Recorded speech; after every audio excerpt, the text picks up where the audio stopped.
Welcome to the Sourcing Hero podcast, produced by Una, a group purchasing organization that empowers sourcing heroes, and Art of Procurement, the world's largest procurement podcast network.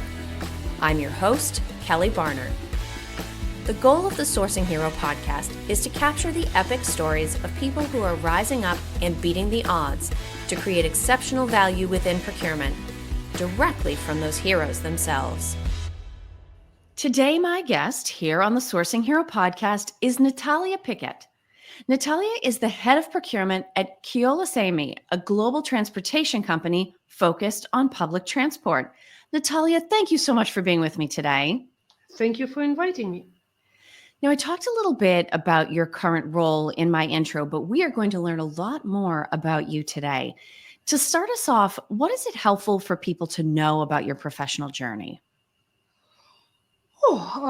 It is quite long because I'm nearly 100 years old. So my professional journey, probably like majority of procurement professionals, I ended up being procurement by accident.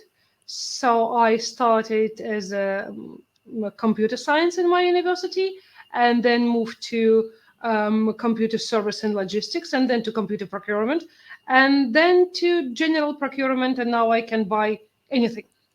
So my husband always call my job as industrial scale shopping. So in some extent, yes, he's right.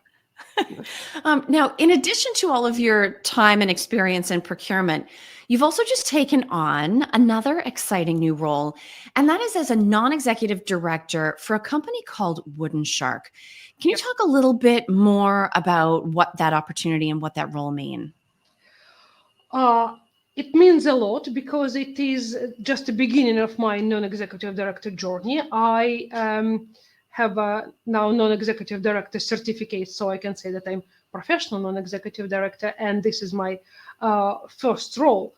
Why I decided to be non-executive director and why I like this position, probably because it is very close to procurement and I love my job. In procurement, we have all the fingers in different pies simultaneously, and we know everything what's going on in our organizations because nobody can spend any penny without us knowing. So we know about all the projects and what's going on. And I think non-executive director, it is similar but different. They call it as fingers out, nose in, but but still it is few organizations who you probably give back. It is very cheesy expression, but help young organizations who are trying to build their business. And I feel it is very close to my heart because these young people, they help other organizations to see every project from start to end. If you want to produce something, they will help you to model it. They will model all the financing, all the legal, all the marketing, and they will tell you whether it's good, bad, or ugly. My role there probably just to be grumpy face on the board and do governance. So this is what I will be trying to do. Well, I do have to tell you, if your goal is to be a grumpy face, I'm a little bit concerned about your ability to succeed because you're one of the happiest procurement people I've ever met. So, Natalia, you may need to practice the grumpy face bit a little bit. I will try. Yeah, I'll do my best. Yes. But I can also see where it's important, as you said, to sort of give back, right? Yes. To take all of what you've learned and help young entrepreneurs, a new business, learn these things. It sounds a little bit like a job on top of a job. Correct. But it's important enough to you to take that added time to share this knowledge and experience with others. Yes, and yes. I do a lot of other things. I do a lot of charity works. I do mentoring. Obviously, NED position very often is payable position, but it is not that big.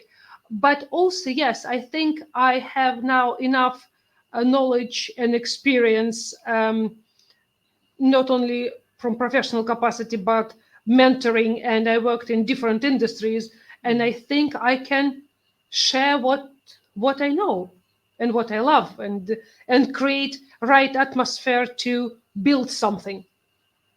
Now, this might not be the turn that everybody expects at this point in the conversation, but you've used the word love twice so far.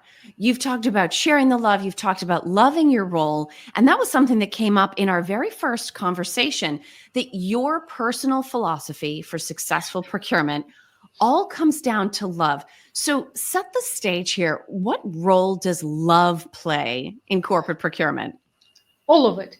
Because when people are saying that procurement is all about savings and bashing supply over the head and the rest of it, it is so not true. It is just because procurement, we are matchmakers. We're facilitating this match between internal clients and suppliers. Because whichever fantastic price I achieve or squeeze supply to my terms and conditions or whatever, if between customer and supplier no chemistry, nothing will work. So I need to create this atmosphere of openness, partnership, collaboration, basically love. And in this case, this relationship will be fruitful, and we can achieve innovations, efficiency. Of course, it will be savings in the end, but it is absolutely not the purpose of the love. Now, it's interesting applying this idea of sort of matchmaking and chemistry, because I'm sure we've all been through a sourcing project where you say, on paper, I'm looking at my spreadsheet, I'm looking at my RFP responses. This business need and this supplier should be a perfect pairing, but it doesn't spark. The chemistry's not there. No. How can procurement either, I'll be interested in your thoughts on this, either create that spark where it doesn't exist, or identify the places where there isn't natural chemistry and sort of flag that as a warning before the business makes a decision? It is few steps I normally make when we appoint supplier. When we run tender, of course, it will be absolutely transparent what we're doing and how we are doing it. Sometimes before tender exercises, we do sort of chemistry meetings and just let suppliers, I call it chemistry meetings, normally it's Q&A sessions, but let suppliers ask the questions. So, and suppliers will fire questions. At that stage, normally it is from supplier side, it will be salesperson and it will be some technical person. But then when supplier shortlisted to present, I always say no salespeople. Salespeople did their job, enough. No salespeople, love them dearly, no. I want account director there. And then I will sit and watch faces, my account manager and the account manager. Are they talking? Can they talk? And what can I do to help? Maybe just a couple of silly jokes and they will start conversations. Normally it works, because it very rarely then it is just a character clash and it doesn't work. Because in our obviously boring bit evaluation metrics for every tender, we have this criteria working with CAD, for example. So it will be only 5%, but it is very, very important how people communicate, how can they talk, do they hesitate to ask silly questions? I know they just, I'm blonde, this is my excuse, I will just fire silly questions. But it is very important to create this atmosphere of trust where people can work together and just discuss good, bad, or ugly. And for procurement, the challenge is you could have the best process in the world. You could have the best technology in the world. You could do the best analysis work anybody's ever done. But if you're not pausing, as you said, to look up and watch, how is the supplier representative interacting with the business? Do they seem happy? Are they sort of on the same wavelength? Are they connected? We can so easily distract ourselves with the process and the tech and the data and forget about that human element that needs to be present. Yeah, absolutely. Probably if we are talking about, I don't know, without any disrespect, buying some million paper clips, and it is not business critical product for me. Yes, maybe it will be I will not run some chemistry meetings or something, because if this doesn't work, I will buy it from another one, because this is not business critical product for me. But if we are buying something business or safety critical, absolutely, it should be 100% trust, because we are live railway. It is safety critical. Somebody literally can die if communications don't work. Absolutely. So it is paramount. Now, when we think about trying to make the love match, it's not always going to work. In the cases where it's not a good match, what are some of the most common barriers to the two organizations being able to form that connection? Personal ego, predominantly. Also, it can be some unrealistic targets, setting up from somebody else who has no idea how it works. It is predominantly miscommunications, because if few individuals working together as a team, they can discuss anything, and find the solution for every problem. But if it is sort of master-slave relationship between client and supplier, this is a problem, and it will never end up well. Now, when we think about procurement being able to effectively serve as matchmaker, even before we step into the room with our two hopeful lovebirds, we need to have the right kind of relationship with the business. Yes. They need to trust us. Yes. That relationship needs to be there. What type of investment does procurement need to make in internal relationships before we ever start trying to make or help build relationships with third parties outside of the company? But it is sort of the same, building relationship. This is what we are good at. We need to invest time. Just sit with our internal clients, particularly during budgeting process, but just generally understand how it works, what is their priority, when, how, and also just build sort of personal relationship. Yeah. To know names of their kids, cats, dogs, mother-in-law, all of it. and then when you become friends, again, we can chat about whatever. Then if it is trust between me and my internal client, then my internal client hopefully will trust me to suggest this match. Not necessarily will be 100% right or something, Sure. but as minimum it will be my professional recommendation, because procurement doesn't make any decisions. We can recommend. We run the process and we recommending this supplier subject to contract negotiation, blah, blah, blah, blah, blah. It is our recommendation. And then hopefully internal client agrees, and then it is love. And contract is like marriage certificate. You just put it in the drawer and this is it until you decide to divorce or whatever. but it is separate subject. Now, what kind of a relationship does procurement have to have with the supplier? Now, that's a little bit different, right? Because there's a different sort of leverage at play. They're outside the company, so we can't necessarily say as many things or be quite as transparent. But there also has to be some type of healthy communication or basis for trust there. What sort of investment does procurement need to make on that side of the love triangle? Again, it is time, and it is some vague understanding of subject matter. Of course, I'm not specialist in this area. I can't possibly be, but just understanding of trends and best industry practice, what good, what bad or ugly, and to know people, because in every industry, market is quite small. And all the people they're moving around the same organizations, and if you know the people, you will find the solution. Just ask questions, and so again, time and listen.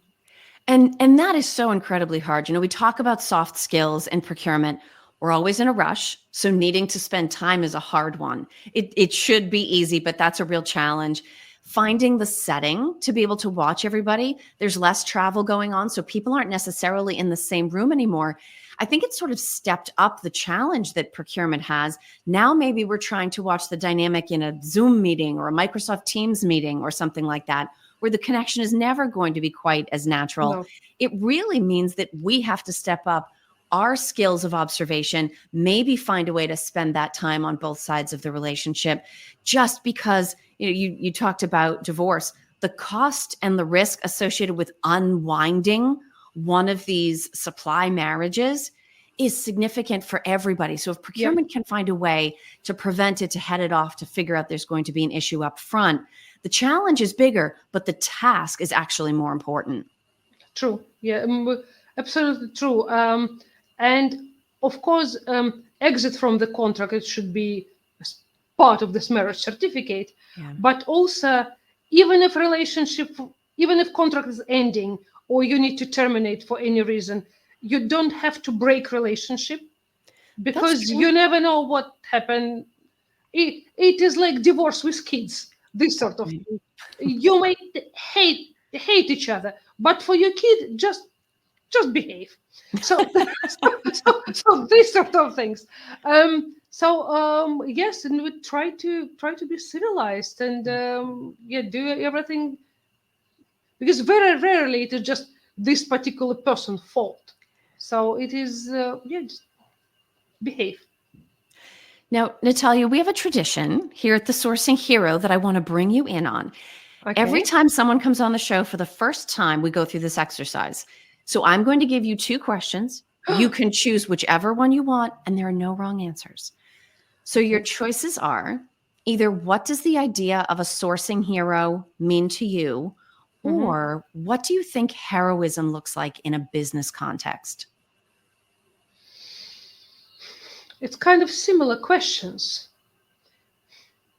You will not like my answer, but I don't like word hero in context. I just don't like word hero, because if you're a hero, it means you sacrifice something. Normally your life, literally or metaphorically speaking, and both of the. I don't like this concept, because for me, it is like I don't like this expression work-life balance. It shouldn't be like this. I love my job. I love my life. Also, I have family, kids, friends, my yoga, my Pilates, all of it. And it is generally balanced. It does not work against life or something.